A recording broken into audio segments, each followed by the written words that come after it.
من الشيطان الرجيم بسم الله الرحمن الرحيم ولا تجعل يدك مغلولة إلى عنقك ولا تبسطها كل البسط فتقعد ملوما محسورا إن ربك يبسط الرزق لمن يشاء ويقدر إنه كان بعباده خبيرا بصيرا ولا تقتلوا أولادكم خشية إملاق نحن نرزقهم وإياكم إن قتلهم كان خطئا كبيرا. اللہ رب العالمین نے فرمایا وَلَا تَجْعَلْ يَدَكَ مَغْلُولًا، اپنا ہاتھ اپنی گردن سے بندھا ہوا نہ رکھ اور نہ اسے بالکل ہی کھول دے کہ پھر ملامت کیا ہوا درماندہ بیٹھ جائے۔ اِنَّ رَبَّكَ يَبْسُطُ الرِّزْقَ لِمَن يَشَاءُ وَيَقْدِرُ، یقیناً تیرا رب جس کے لیے چاہے روزی کشادہ کر دیتا ہے اور جس کے لیے چاہے تنگ کر دیتا ہے،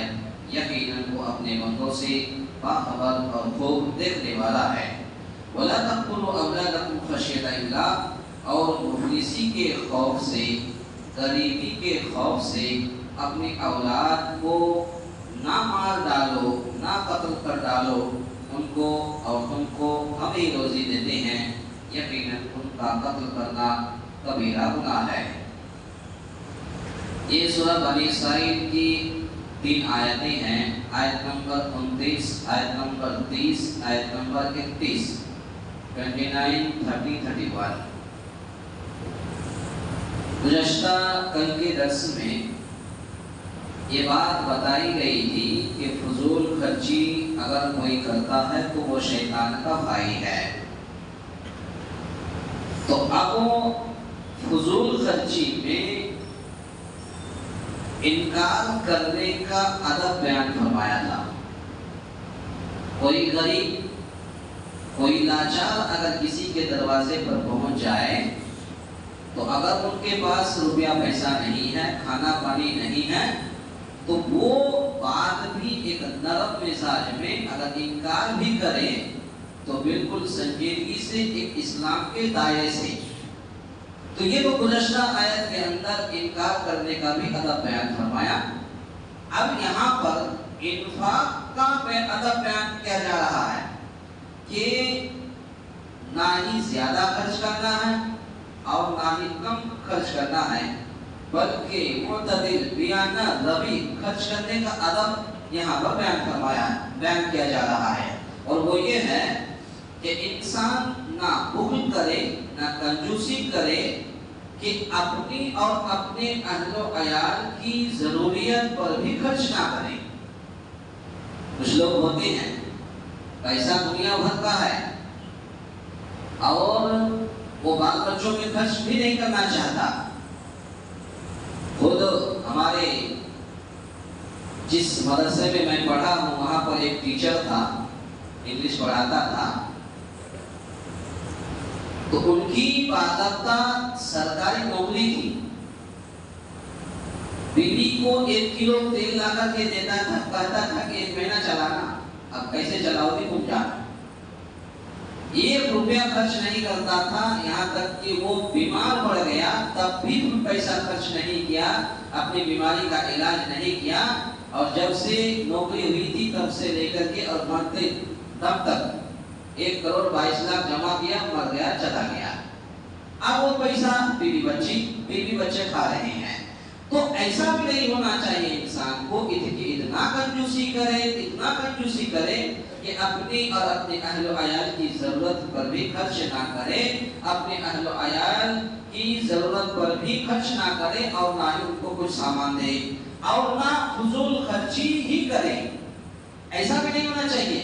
نہ ہی انسان اپنے اہل و عیال کو نہ دیکھے، نہ اس پر خرچ کرے اور نہ ہی زیادہ ہی خرچ کرے، بلکہ دونوں کے بیچ کا راستہ اپنانا چاہیے اور معتدل خرچ کرنا چاہیے کہ اپنی وسعت اور گنجائش دیکھے بغیر ہی بے دریغ خرچ کرتا رہے۔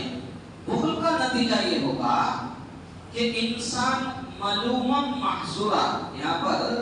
بتایا کہ ملوما محصورا، فتقعد ملوما محصورا، تو ملوم یعنی قابل ملامت و مذمت قرار پائے گا اور فضول خرچی کے نتیجے میں محصور، تھکا ہارا اور پچھتانے والا۔ محصور اس جانور کو کہتے ہیں جو جانور چل چل کر تھک چکا ہو اور چلنے سے عاجز ہو چکا ہو، ایسے جانور کو محصور کہا جاتا ہے۔ تو فضول خرچی کرنے والا بھی بالآخر خالی ہاتھ ہو کر بیٹھ جاتا ہے، یہاں خرچہ وہاں خرچہ وہاں خرچہ، اور بعد میں پتہ چلا کہ بیوی بچوں کو کھلانے کے لائق بھی اب اس کے پاس مال و دولت نہیں ہے۔ تو یہی ہے محصور، اپنے ہاتھ کو اپنی گردن سے بندھا ہوا نہ رکھ، یہ کنایا ہے بخل سے، اور نہ ہی اسے بالکل ہی کھو دے، یہ کنایا ہے فضول خرچی سے۔ تو معلوماً محصورہ یہ لفظ نشر مرتب ہے، یعنی معلوم یہ بخل اور کنجوسی کا ہے، اور محصور فضول خرچی کا نتیجہ ہے۔ اس کے بعد پھر اللہ رب العالمین نے فرمایا ان ربک یبسط الرزق لمن یشاء ویقدر، یقیناً تیرا رب جس کے لیے چاہے روزی کشادہ کر دیتا ہے، جس کے لیے چاہے تنگ کر دیتا ہے، یقیناً وہ اپنے بندوں سے باخبر اور خوب دیکھنے والا ہے۔ اس میں اہل ایمان کے لیے تسلی ہے کہ ان کے پاس وسائل رزق کی فراوانی نہیں ہے، وسائل رزق کی فراوانی نہیں ہے، تو اس کا مطلب یہ نہیں ہے کہ اللہ کے ہاں ان کا مقام نہیں ہے۔ جس کے پاس کھانے پینے کی کمی ہے، یعنی کھانے پینے کی وسائل، رزق کی وسائل کی فراوانی نہیں ہے، تو ان کا مطلب یہ نہیں ہے کہ ایسے لوگوں کا اللہ تعالیٰ کے پاس کوئی مقام نہیں ہے، بلکہ اگر کوئی انسان نمک روٹی کھاتا ہے لیکن اللہ کو ہمیشہ یاد کرتا ہے، اور ایک انسان روزانہ مرغا مچھلی چکن مٹن سب کچھ کھاتا ہے لیکن وہ اللہ پر ایمان اور اللہ کی عبادتوں سے دور ہے، تو اللہ رب العالمین کے نزدیک یہ نمک روٹی کھانے والا سب سے زیادہ اللہ کے یہاں مقام ہے ایسے شخص کا، اور جو روزانہ چکن مٹن کھائے ان کا کوئی اعتبار نہیں ہے اور کوئی مقام نہیں ہے اللہ رب العالمین کے پاس۔ یہی بتا رہا ہے کہ اس کا مطلب یہ نہیں کہ اللہ کے یہاں ان کا مقام نہیں ہے، بلکہ یہ رزق کی وسعت یا کمی اس کا تعلق اللہ کی حکمت و مصلحت سے ہے، جسے صرف وہی جانتا ہے۔ وہ اپنے دشمنوں کو قارون بنا دے اور اپنوں کو اتنا ہی دے کہ جس سے بمشکل وہ اپنا گزارا کر سکے، یہ اس کی مشیت ہے، یہ اللہ رب العالمین کی مرضی ہے اور اس کا فیصلہ ہے، وہ جسے چاہے دے دے اور جس سے چاہے چھین لے۔ تو جس کو زیادہ دے وہ اس کا محبوب نہیں، اور قوت دے اور قوت لا یموت کا مالک اس کا مقبوض نہیں۔ اس کے بعد اللہ رب العالمین نے فرمایا وَلَا تَقْتُلُوا أَوْلَادَكُمْ خَشْيَةَ إِمْلَاقٍ، اور غریبی کے خوف سے اپنی اولاد کو قتل نہ کرو، ان کو اور تم کو ہم ہی روزی دیتے ہیں، یقیناً ان کا قتل کرنا کبیرہ گناہ ہے۔ یہ آیت سورۃ الانعام آیت نمبر 151 میں بھی گزر چکی ہے۔ حدیث میں آتا ہے کہ نبی کریم صلی اللہ علیہ وسلم نے شرک کے بعد اس گناہ کو سب سے بڑا قرار دیا۔ شرک کرنے کے بعد سب سے بڑا گناہ جس کو اللہ کے نبی صلی اللہ علیہ وسلم نے قرار دیا وہ یہی ہے کہ ان تقتل ولدک خشیۃ ان یطعم معک۔ صحیح بخاری کی حدیث ہے کہ تو اپنی اولاد کو اس ڈر سے قتل کر دے کہ وہ تیرے ساتھ کھائے گی۔ تو آج انسان کا ایک مزاج بن گیا، ہم تو ہمارے دین یا ہم تو ہمارے دو، تو یہ جو مزاج بن گیا، تو بعض لوگ اگر ایسا کرتے ہیں، کچھ لوگ تو ایسا بھی کرتے ہیں، 3 بچہ ہو گیا، اب اس کے بعد بچہ دانی کو جا کر کے ڈاکٹروں سے مشورہ کر کے اور پھر اس کا آپریشن کرا لیتے ہیں، تو گویا کہ یہ اپنے آپ کو آپ نے جان بوجھ کر کے ہم اپنے بچوں کو قتل کرتے ہیں۔ تو اسی کا پیغام اللہ رب العالمین نے دیا ہے کہ تم اپنی اولاد کو قتل نہ کرو، اور انسان اس ڈر سے قتل کر دیتا ہے، اس ڈر سے یہ بچہ نہیں لیتا ہے، بند کر دیتا ہے کہ یہ اتنا بچہ پیدا ہو جائے گا تو کہاں سے ہم کھلائیں گے۔ ایک چیز یاد رکھیے، کھلانے پلانے کی ذمہ داری آپ کی نہیں ہے، کھلاتا پلاتا وہی ہے، وہی مارتا ہے، وہی جلاتا ہے۔ آج کل قتل اولاد کا گناہ اتنا عظیم، نہایت منظم طریقے سے اور خاندانی منصوبہ بندی کے حسین عنوان سے پوری دنیا میں ہو رہا ہے۔ آج بالکل یہ